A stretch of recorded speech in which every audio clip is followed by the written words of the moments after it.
আসসালামু আলাইকুম। সবাই কেমন আছেন? আশা রাখি ভালো আছেন। আজকে গুরুত্বপূর্ণ একটি বিষয় নিয়ে কথা বলতে যাচ্ছি। বিষয়টি কে কিভাবে দেখবেন সেটা জানি না, তবে আমাদের বর্তমান বাংলাদেশের শিক্ষার প্রেক্ষাপটে এই বিষয়টি অত্যন্ত গুরুত্বপূর্ণ একটি বিষয়। আপনারা অবশ্যই ভিডিওটি সম্পূর্ণ দেখবেন এবং আপনাদের একটি মতামত কমেন্ট করে যাবেন। মূলত বাংলাদেশের যে শিক্ষার মান, সেই মান এখন কিন্তু হযবরল হয়েছে এবং এখানে ছাত্রছাত্রীদের আমরা আসলে অ্যানালাইজ করলে দেখা যায় যে তাদের যে বেস ফাউন্ডেশনগত সমস্যা, আসলে সমস্যায় জর্জরিত। এভাবে চলতে থাকলে আমাদের বাংলাদেশের যে শিক্ষার মেরুদণ্ড, সেটি আসলে মেরুদণ্ডহীন হয়ে পড়বে। অর্থাৎ তাদের যে বেসিক যেই ট্যালেন্ট বা সেইগুলো ফাউন্ডেশনটা আসলে খুবই দুর্বল হয়ে যাবে। এক্ষেত্রে আমার যেটা মনে হচ্ছে, বাংলাদেশের বর্তমান যে প্রেক্ষাপট সব কিছু মিলিয়ে, যেহেতু গত করোনাকালীন সময়ে 3 থেকে 4টি বছর ছাত্রছাত্রীদের অটো পাস দেওয়া হয়েছে, অন্যথায় দেখা গিয়েছে যে একটা সময় এর পূর্বে যখন শিক্ষা ক্ষেত্রে স্যারদের হাতে একটি শাসনের যে ব্যবস্থা এবং শাসনের ব্যবস্থা হিসেবে স্যারদের বা শিক্ষকদের হাতে যে বেদ ছিল, যার ফলে শিক্ষার যে মান এর পূর্বে কিন্তু ভালো ছিল।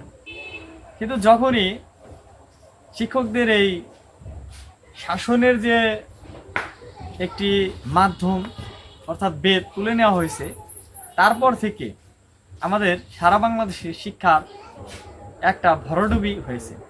তো আপনারা এই বিষয়টি অনেকেই বুঝেও না বুঝার ভান করে আছেন। তো আমার মনে হয় একজন সচেতন নাগরিক হিসেবে এই বিষয়টি তুলে ধরা দরকার ছিল, তাই আপনাদের মাঝে তুলে ধরার চেষ্টা করলাম।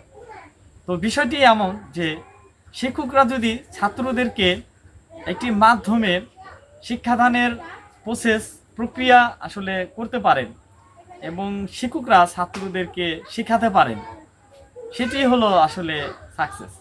আর এটি যদি করতে না পারেন শিক্ষকরা, সেক্ষেত্রে শিক্ষকদের কিন্তু খামাখা দোষারোপ করে কোনো লাভ নেই।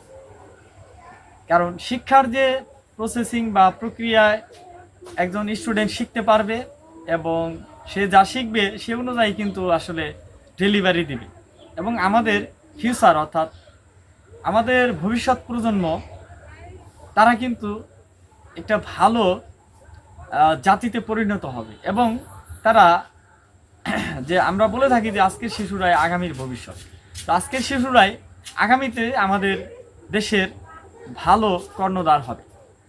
নতুবা তাদেরকে এখন বর্তমানে যেভাবে ছন্নছাড়া করে আসলে রাখা হয়েছে এবং তারা অনেকটা উদাসী, পড়াশোনার যে সিস্টেম থেকে তারা অনেক দূরে চলে গিয়েছিল।